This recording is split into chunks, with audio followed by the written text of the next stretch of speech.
This event is actually for Jonathan Rosero for Democratic Maryland Senate District 25. This is something that he's very, very passionate about, something that I'm very passionate about. And Jonathan's gonna have to be careful to keep in mind that his job is to have a successful journey.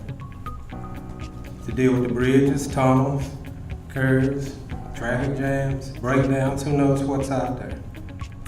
But in the ending, I would like to say that sometime when it gets a little tough on him, I want him to go to his quiet place. There is such a place. And God will talk to you. You have to include God. And in your effort, you and your supporters will be successful. During the Iraq War, exclamation mark, John decided that he wanted to join the military. At that particular time in my discussion with him, I was not in agreement with his decision due to the ongoing situation with the war. I explained my opinion to him and other family members as well. It was his choice to serve. Today, Jonathan is our proud captain in the United States Army Reserve. Experience over the years always led me to realize that Jonathan had a calling for service. He wasn't just about helping or promoting himself. He was about helping the little guinea pigs of the world and the people of the world, and it all kind of circled around public health. He is dedicated, determined, and dependable. He goes above and beyond the call of duty. He is internally motivated, team player, and has an infectious attitude. He is a person you want when you're faced with adversity. He has your back every day of the week and twice on Sunday. But he also has a unique ability that I've not seen in a lot of leaders, and particularly in my profession as a veterinarian, the ability to kind of balance out a challenging situation with a charismatic, very positive attitude and a very well-timed sense of humor that can come in really handy when you are facing that challenge. So introducing now Jonathan. From knocking on doors in District Heights to visiting a barbershop and a dry cleaning business in Forestville to speaking with commuters outside of the Addison Road Metro Station, one message that I hear loud and clear is that we need constructive change. Ladies and gentlemen, as all of you can see, we are living in challenging times. So much of the progress and gains that have been made, particularly in the areas of healthcare, education, and economic development, may vanish in the coming days and months. We recently saw a second attempt to dismantle the Affordable Care Act. Discrimination against our brothers and sisters from certain majority Muslim nations, the plan to build a wall along our border with Mexico, and efforts to cut funding to so many crucial services that many Americans rely on. These threats are real and can affect our lives right here in the great state of Maryland. I cannot stand by and do nothing. I want to build up, not tear down.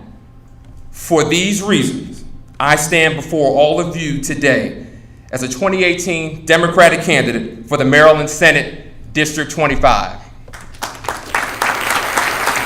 Thank you all so much. Thank you. I am the proud son of a Latino father and an African-American mother. Claro que sí, claro. Mi español es así. My father's life is a prime example of the American dream. He was born and raised in the beautiful nation of Colombia. With God's grace, my dad's academic gifts and hard work allowed him to graduate from medical school in Colombia. He came to the United States to enhance his medical skills and complete residencies in surgery. He completed surgical training at Washington, D.C.'s Howard University Hospital and Cook County Hospital in Chicago, Illinois. He became proficient enough in English that he served as a surgeon in the United States military and at St. Elizabeth's Hospital in Washington. He also found love in the DC metropolitan area. You can certainly find love here. My mother, one of 9 children, some of whom are here today. I love you all. Thank you all so much for coming. Was born and raised in the small town of Algoma, West Virginia. Realized her dream of becoming a radiologic technologist. They married in June of 1975 at Howard University and later moved to Forestville. But their physical union was just a few years. Tragically, they passed away before I turned 10 years old. But they are together again in heaven, and I continue to look at their lives as examples of success despite coming from humble beginnings. My mom and dad made no excuses and refused to stop working until they realized their dreams. They never forgot their roots and always gave their time and resources to help those in need. I continue to try my best to follow their examples. I was born at Washington Hospital Center in Washington, D.C., and raised in Forestville, and still live in the house that I grew up in. I graduated from Forestville's Mount Calvary School and Bishop McNamara High School. The Mount Calvary Baptist Church of Lanham has been my church home since 1997. I am an associate veterinarian at the Banfield Pet Hospital of Greenbelt, Maryland, and a captain in the Veterinary Corps of the United States Army Reserve. And let me inform all of you now that the views that I express are my own, not those of my employers, and that I have not been endorsed by Banfield Pet Hospital or the United States military. I also serve as a mentor and speaker at schools and summer programs. I have had the opportunity to serve as an advisor to high school, college, and vet school graduates. And one of the greatest honors that I have ever received was the chance to address a meeting of daisies, or future Girl Scouts. My goal is to encourage the young and the young at heart to work hard and dream big, which leads me to the area of education. My family's stories would not be possible without God's grace and a solid education. Education is one of the great equalizers. If a person is armed with a proper education, he or she can compete with anyone, regardless of class or zip code. We must make sure that every child in District 25, Prince George's County, the great state of Maryland, and across our country has access to proper classroom tools and resources to be successful and compete in the national and global economies. We will support current and prospective teachers with competitive salaries and benefits, as well as student loan forgiveness. At the collegiate level, our historically black colleges and universities continue to produce some of the most proficient and successful graduates in the world, with a fraction of the resources of many other institutions. I am a proud graduate of 2 of these historically black universities. We must invest in and strengthen these great institutions.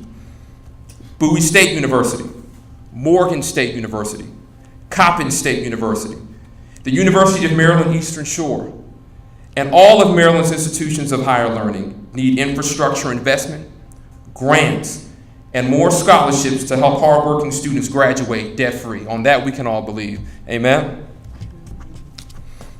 Our neighborhood's own Prince George's Community College must be properly funded and protected.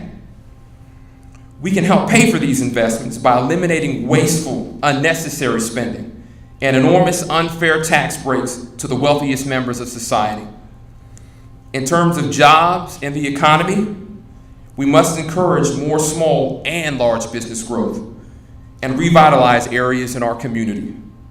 We can lower the cost of registration and fees, incentivize the return of jobs from overseas by introducing more attractive tax rates and ensuring that all businesses, particularly minority-owned businesses, can compete in a fair environment. But our society can't function without health care. You have seen for yourself that many of the benefits of the Affordable Care Act are under siege. We will preserve and build upon this historic legislation, not destroy it. Many lives have been saved because of the access granted by the Affordable Care Act. The law is by no means perfect, but we can enhance it. We can further streamline the enrollment and renewal processes, attract more participants with lower premiums, and ensure that subsidies remain available for eligible Americans.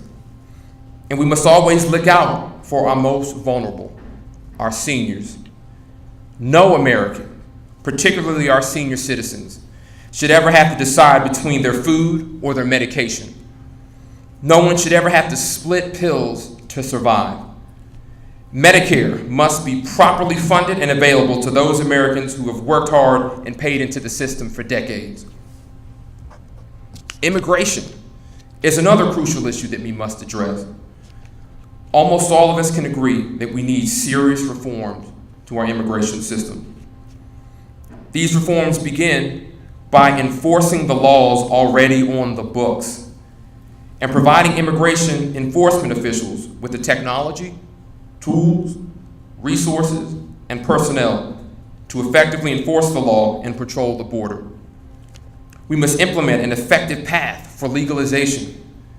This can be done without breaking up families and forcing people to live in fear. It is ridiculous to think that a wall along the border with our friends and allies, the great people of Mexico, is going to stop illegal immigration.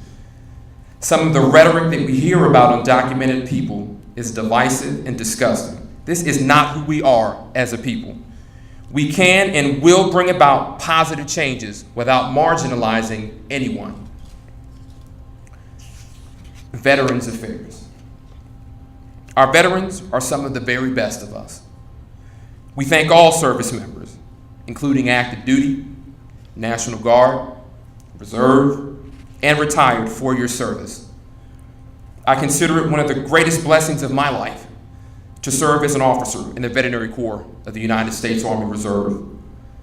I want my brothers and sisters in arms to know that I have your back, that I will advocate for you. I will help to ensure that you have the resources necessary to complete your training and missions, and that you have access to first-class health care in a timely manner, particularly for our veterans. I will partner with you to protect funding for college tuition and help maintain programs designed to find and secure civilian employment for the nation that you have so bravely defended. No matter what the issue is, we can build upon the great successes that have taken place in District 25 and work together to find solutions to the problems. I thank Senator Ulysses Curry for his service in District 25, and I wish nothing but the very best for him and his family. We will continue his work toward making positive changes in the community. We have from today until June 26, 2018, which is the date of the Maryland primary election, to continue to spread our message and ask for support. Early voting will take place from June 14th to June 21st, 2018. The Maryland general election is on November 6th, 2018, with early voting scheduled from October 25th to November 1st. Though it may seem far off, these days will be here before you know it. We will continue to talk with and listen to residents, knock on doors, make phone calls, spread the word by mouth and online. We must participate in and encourage voter registration, no matter who a resident wants to vote for. But most importantly, I hope that my candidacy will encourage more young people, particularly young people of color, to get involved in the decisions that affect our community. We need your intellect, your fresh ideas, and your energy. Thank you all so very much for joining us today. May God bless the people of District 25, Prince George's County, and the great state of Maryland. Let's go to work. Thank you, everybody. Thank you so much. God bless you.